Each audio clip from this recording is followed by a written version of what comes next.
अरुण जी के रहते, जस्टिस गोगजे के रहते, मुझे बोलने में लॉ के ऊपर थोड़ी मुश्किल हुई, क्योंकि मैं कोई लॉयर नहीं हूँ, मैं साइंटिस्ट हूँ। और साइंस में हम लोग बराबरी का दर्जा देखते हैं, हमें कोई ग्रे एरियाज नहीं होते हैं, या तो ब्लैक है या तो वाइट है। मगर ये इत्तेफाक था कि पार्लियामेंट में 30 साल रहने के साथ साथ जहाँ सब लॉ बन गए, मुझे 17 साल चेयर पे बैठना, जहाँ सारे कानून पास होते थे, सबकी अलग अलग राय होती थी। पार्लियामेंट का काम है कानून पास करना, और कोर्ट का काम है उसको इम्प्लीमेंट करना, लॉयर्स का काम है उनको एक्सप्लेन करना, फेवर में भी अगेंस्ट भी। मैं आगे चल के बताऊंगी कि कैसे कोई पर्सनल लॉ इस्लाम के अंदर जो 3 तलाक का मामला है, तो कैसे औरत के हक की चीज थी वो उसके खिलाफ कैसे चली गई, कैसे इंटरप्रेट कर दिया लोगों ने।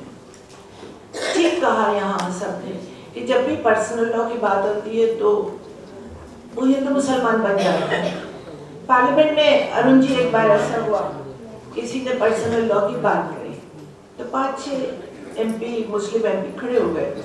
मैंने कहा कि पर्सनल लॉ की बात करते हैं आप इस मुल्क में, तो किसी ने टोपी बनाई तो आप अपना सर क्यों दे देते हैं उस पर पहनने के लिए। पर्सनल लॉ क्रिश्चियन के भी है, पर्सनल लॉ पारसी के भी है, कस्टमरी लॉ है 14% लोगों पे जो अप्लाई करता है, जो कोडिफाइड नहीं है। हमारे ट्राइबल्स के लॉ है जिनके यहाँ मुस्लिम में भी अगर केरला में देखें तो सारा इनहेरिटेंस लड़की को जाता है। वो उसकी वजह है कि क्योंकि बाहर से लोग आते थे, सी फेयरर्स होते थे, मल्लाह होते थे, वो उनका कोई घर नहीं होता था, वो शादी करते थे तो दूल्हा जाता था दुल्हन के घर ब्याह के। आज भी केरला में वो कानून मौजूद है, मोपलाल में सारी इनहेरिटेंस लड़की के थ्रू आती थी, क्योंकि लड़का तो बाहर से आता था दामाद। तो हालात के लिहाज से, जरूरत के लिहाज से कानून में ट्रेडिशन में तब्दीली आई और वो एक तरह का रिवाज बन गया, उस पर चलने लगे। नॉर्थ ईस्ट के अंदर सबसे छोटी लड़की होती है, वो सब इनहेरिट करती है, मगर उसकी जिम्मेदारी होती है कि अपने माँ बाप की, अपने और भाई बहनों के, बड़े भाई बहनों का ध्यान रखे। तो ये जरूरत के लिहाज से हर समाज ने, हर एरिया ने, हर रीजन ने अपने अपने तरीके से अपनाए। मगर आज जैसे एक बच्चा पैदा होता है, उसके कपड़े बदलना पड़ते हैं, बड़े होते जाता है, बड़ा होते जाता है, बड़ा हो जाएगा तो वो छोटा नेकर पहन के तो नहीं घूम सकता। ऐसे जैसे माहौल बदलता है, तरक्की होती है, तो तब्दीली की जरूरत होती है माहौल के लिहाज से। मगर मैं समझती हूँ कि लोगों के दिमाग बंद हैं।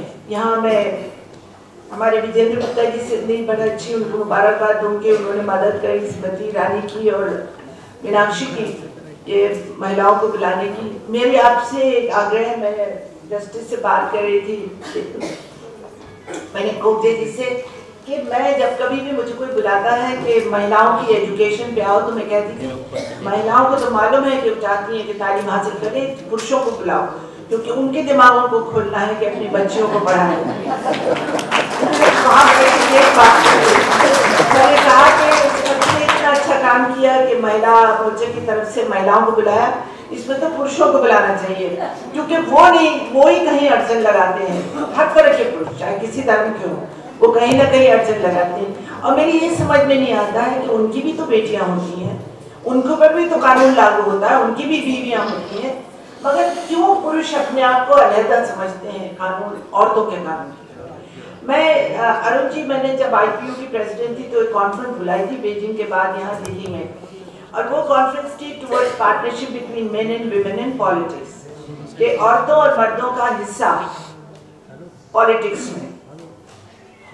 तो मुझे जब मैंने कहा कि 2 पुरुष MP और 2 महिला MP हर मुल्क से आए, तो बहुत सी महिलाओं ने मुझे बड़ा गुस्सा किया। इंटरनेशनली बात कर रहे हैं दूसरे मुल्कों कि क्यों आदमियों को क्यों बुला रहे। मैंने कहा मांगना तो उन्हीं से है ना जगह, कि भाई हटो, थोड़ी सी जगह हमें भी दे दो।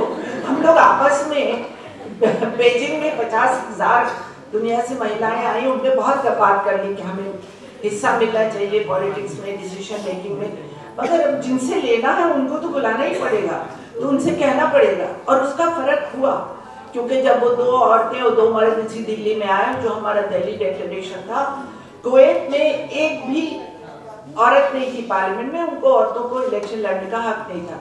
तो मैंने कहा आपकी कोई प्रॉब्लम है, आप 4 आदमी आ जाइए, 2 औरतें नहीं है तो एक भी औरत नहीं है। तो उन चारों मर्दों को हमने समझाया कि भाई तुम औरतों को क्यों बाहर रखते। आज तब्दीली हुई, उसके 10 साल के बाद कुवैत में औरत को वोट देने का हक हो गया, इलेक्शन लड़ने का हक हो गया। तो तब्दीली आती है, मर्दों को बुलाने की जरूरत है, उनको समझाने की जरूरत है कि वक्त आ गया है कि आप थोड़े दिन में जगह दो, थोड़ी प्रॉपर्टी में जगह दो, थोड़ी घर में जगह दो, कोई डिसीजन मेकिंग में जगह दो। जब लोग बात करते हैं डिसीजन मेकिंग की या हक की, तो हक कानून ने तो दे दिए, पार्लियामेंट ने तो इतना कानून पास किए कि अरुण जी मुझे लगता है थोड़े कम कर देना चाहिए, क्योंकि इतने कानून है कि लोग उसको गलत इंटरप्रिटेशन कर लेते हैं। सीधे साधे कानून हो जिनसे लोगों का फायदा, जिससे महिलाओं का फायदा। और स्मृति, मैं आपको एक मशवरा छोटा सा देना चाहती हूँ। बहुत अच्छा करा कि हमारी उन महिलाओं को भी बुलाया जो समझदार हैं, जो पढ़ी लिखी हैं, जो लॉयर हैं, जो मीनाक्षी जैसी हैं, जो समझा सकती हैं, वो तो बहुत ही अच्छा है। मगर जो हमारी बस्तियों में काम करने वाली महिलाएं हैं, जो उनको आपने बुलाया, तो एक छोटा सा उनको एक क्वेश्चनियर और पैम्फलेट बना के दे कि औरतों के हक क्या है कानून में। आज हमारे भारत में जो भी कानून लागू है सब अच्छे कानून है, कुछ कुछ उसमें खामियां होंगी जैसे जस्टिस साहब ने बताया, मगर आम तौर पे जो कानून पार्लियामेंट ने पास किए हैं, बड़े सोच समझ के, बड़े बहस के बाद, हमारे कॉन्स्टिट्यूशन में जब ये कहा गया, हमारे प्रियम्बल में लिखा कि किसी के साथ कोई भेदभाव नहीं होगा धर्म की बुनियाद पर, जात की बुनियाद पर, जेंडर की बुनियाद पर, कि वो मर्द है या औरत है उसको बराबर सुनो। तो कानून तो अच्छे हैं। जब महिला को वोट देने का हक मिला, मुझे लगता है ये दुनिया का सबसे रिवोल्यूशनरी था कि उसको अपना प्रतिनिधि चुनने का और खुद प्रतिनिधि होने का हक मिला। ये बहुत से बड़े बड़े मुल्कों में, बहुत से वेस्टर्न मुल्कों में, अमेरिका में, यूरोप में औरतों को लड़ के लेना पड़ा। हमें तो हमारे जिन्होंने कानून बनाया, बाबा साहब अम्बेडकर हों और दूसरे भी, हमारी जो कॉन्स्टिट्यूंट असेंबली थी उसके लोगों, उन्होंने बड़ी बहस करके ये हमें हक दिया महिलाओं को। तो मैं कहती हूँ कि पुरुषों ने बहुत कुछ किया हिंदुस्तान में। आज जो सती की रिवाज हमारे यहाँ नहीं है, सती की प्रथा बंद हो गई। हमारे यहाँ किसी औरतों ने उसके लिए आवाज नहीं उठाई, पुरुषों ने उठाई। हमारे यहाँ सारा ही काम औरतों के रिफॉर्म्स के जो शुरुआत हुई वो पुरुषों ने की। आज भी जरूरत है कि हम पुरुषों को बुलाएं और उनसे बात करें कि देखिए मुझे खुशी है कि अरुण जी आए, हमारे विजेंद्र गुप्ता जी आए, हमारे जस्टिस साहब आए। ये लोग तो समझदार हैं, मगर उन पुरुषों को बुलाना है कि जिन्हें मालूम ही नहीं है कि आपकी बेटी के साथ भी नाइंसाफी होती है। आपको सोचना चाहिए कि अगर उसकी तलाक होती है, तलाक तलाक तलाक करके घर भेज दिया या डिवोर्स कर ली या दूसरी शादी कर ली, तो इसमें आपकी बेटी भी उस दायरे में आती है। जब ये बात हो रही थी रिफॉर्म्स की और शाहबानो का केस हुआ, तो मैंने यही कहा कि आप लोग इतना गुस्सा क्यों कर रहे हो भाई, तुम्हारी बेटी के साथ भी यही हो सकता है, तब तुम क्या करो। तो ऐसा कानून बनना चाहिए कि जिसमें किसी की भी नाइंसाफी नहीं हो। मैं मानती हूँ कि बहुत से कानून है उसका गलत फायदा औरतें भी उठा लेती हैं। मेरे सामने का ये एग्जाम्पल ऐसी है, डाउरी के ऊपर कोई अच्छे लोग नहीं होते हैं, एक शरीफ इंसान के ऊपर भी इल्जाम लगा देते हैं कि उन्होंने हमसे डाउरी मांगी और उसको कहीं ना कहीं होता होगा, मगर ज्यादातर ऐसा नहीं होता। अगर एक कोई कानून में गलती करता है तो इसका मतलब नहीं कि वो कानून ही खराब हो। मैंने जैसे आपको कहा ये तलाक तलाक तलाक की 3 तलाक की जो बात कही जाती है, जिसको आम जबान में अरुण जी शायद कटी तलाक बोलते हैं, इसका कोई रिवाज था नहीं, क्योंकि इस्लाम में तलाक को दिया जरूर है मर्द को हक, मगर औरत को भी हक है खुला का। और ये बात शायद बहुत कम लोगों को मालूम है। मैं आज पढ़ रही थी तो इंटरनेट पे तो मुझे मिला, मगर कितने लोगों को मालूम है कि औरत भी इस्लाम में मर्द से खुला ले सकती है। कोर्ट में अपने काजी के पास जाके खुला ले सकती है अगर उसका मर्द उसको मारता पीटता है, जुल्म करता है, उसको खाना पीना नहीं देता, या उसके बच्चे नहीं होते हैं, इम्पोर्टेंट नहीं है। शादी के बाद हो जाए तो अलग बात है, मगर इम्पोर्टेंसी के वक्त अगर शादी हुई है तो शादी नल एंड वॉइड हो जाती है। अगर उसको ऐसी बीमारी है जो औरत को लग सकती है, हद ये कि कोई मानेगा नहीं अगर मैं कहूँ कि अगर आदमी के मुंह से बू आ रही है तो भी औरत तलाक ले सकती है। इस हद तक फ्रीडम औरत को दी गई है, मगर कौन इम्प्लीमेंट करता है? हमारे यहाँ भोपाल में वो कानून जारी है। इस्लाम में कॉन्ट्रैक्ट होता है मैरिज का, कोई सेक्रेमेंट नहीं है, कॉन्ट्रैक्ट है दो लोगों के बीच में। कोई भी कॉन्ट्रैक्ट आप ड्रॉ करते हैं, आप मकान खरीदने जाते हैं, किसी को नौकर रखते हैं तो उससे कहते हैं हम तुम्हें इतनी तनख्वाह देंगे, तुमको इतनी छुट्टी देंगे, तुमको खाना कपड़ा देंगे। इसी तरह का ये सिविल कॉन्ट्रैक्ट है जो इस्लाम में मैरिज का है।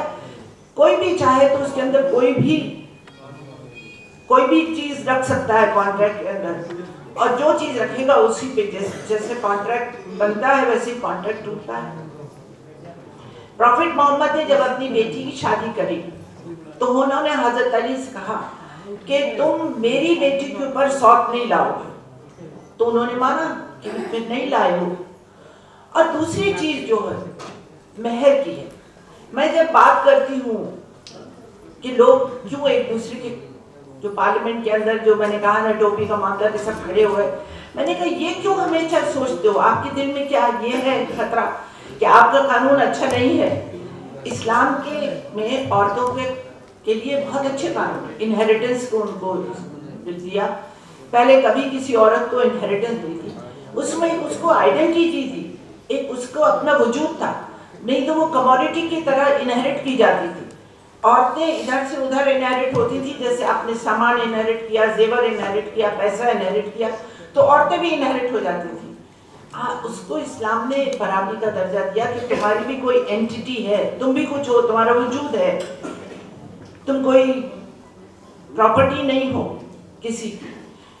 उसको अपने बारे में सोचने का हक दिया, फैसला करने का हक दिया, उसको इनहेरिटेंस का हक दिया, उसको प्रॉपर्टी में राइट दिए, अपने बाप की प्रॉपर्टी में राइट दिया, अपने हस्बैंड की प्रॉपर्टी में राइट दिए, मगर उसका इम्प्लीमेंटेशन नहीं होता। सवाल होता है इम्प्लीमेंटेशन का, सही इंटरप्रिटेशन का और सही इम्प्लीमेंटेशन का। मैं चाहूँगी यहाँ कि श्रीमती आप कोशिश करें, मैं मेरी जरूरत पड़ेगी, मैं आपकी जो भी मदद होगी जरूर करूँगी कि एक छोटा सा टॉकिंग पॉइंट हो जो हमारी महिलाएं काम करती हैं बस्तियों में उनके पास, कि पर्सनल लॉ में क्या फ़ायदा है, हमारे जो दूसरे कानून हैं जो लागू है, हिंदू लॉ है, उसमें क्या बेहतर चीज़ें हैं औरतों के हक में, ताकि वो अपनी औरतों को समझा सकें। और जो लास्ट बात मैं यहाँ कहना चाहती हूँ सबसे बड़ी अहम है कि तालीम की ज़रूरत है, शिक्षा की ज़रूरत है।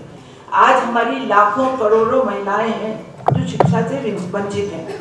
जब तक हम औरत को तालीम नहीं देंगे, उसको शिक्षा नहीं देंगे, वो पढ़ नहीं पाएगी, तो कितने भी हम कानून पार्लियामेंट में पास करें, उसको कुछ पता ही नहीं है कि मुझे क्या हक है मेरे।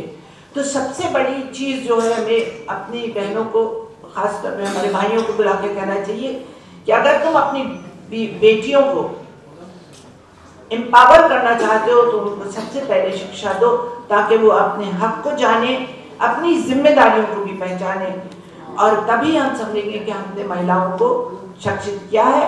और इसके लिए मैं जो यहाँ आज आपने बुलाया, मैं तो बड़ी खुश हुई, इतनी सारी महिलाएं आई हैं, उनको बुलाए, पर अपने अपने पुरुषों को भी ले आती तो और अच्छा रहता। हम लोग मैदान में मिलते हैं तो वहाँ मिलते, अपने ये करना, पुरुषों को लेके आने का और उनको समझाएंगे कि देखो आमने सामने बैठ के कि ये तुम्हारे लिए भी बेहतर होगा, हमारे समाज के लिए भी बेहतर होगा, मुल्क के लिए भी बेहतर होगा, क्योंकि बराबरी से चलना चाहिए। शुक्रिया।